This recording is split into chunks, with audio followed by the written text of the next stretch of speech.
Discuss this with Francisco Diego in London, where he's a lecturer of physics and astronomy at University College London. Always good to speak to you, Francisco.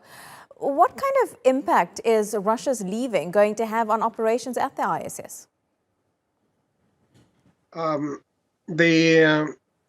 Both Russia and NASA are the main partners in the International Space Station, and Russia leaving the space station is not going to be that easy. The module that Russia controls takes charge of keeping the station in orbit and pushing it upwards because it is decaying, because it's in low Earth orbit, and also to change the orientation of the space station according to the needs. So that cannot stop. So that needs to be negotiated. How it's going to be, I don't know. That comment that we just saw from the politicians here about leaving the International Space Station in 2024 is a bit conflicted with other information that I have read somewhere else, that Russia was planning to stay until 2028. And these kind of things, I think it's still not very clear what is going to happen. And I'm sure with the conflict playing out in Ukraine, that even makes it more unclear for quite a few people. But Russia, China and India are all wanting to, or are in the process of establishing their own space stations. Are they positive, though, in terms of the information we could learn because of observations and experiments? Or do you think politics are just going to end up playing out in outer space? Yes, it seems to be the case, unfortunately. It's not a very nice situation when we export to space all the problems that we have on Earth, instead of the other way around, using space to bring people together and explore space as a single humankind. That is a major problem. I always say that international regulations should be enforced, and everybody had to come together and contribute to the exploration of the low Earth orbit, higher orbits, and the Moon and Mars, etc.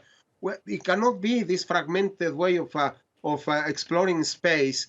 As we know, space is extremely dangerous. There are a lot of risks there. We have to join together because the enemy, the space, the environment of space is extremely powerful, and we have to be together in order to face that challenge.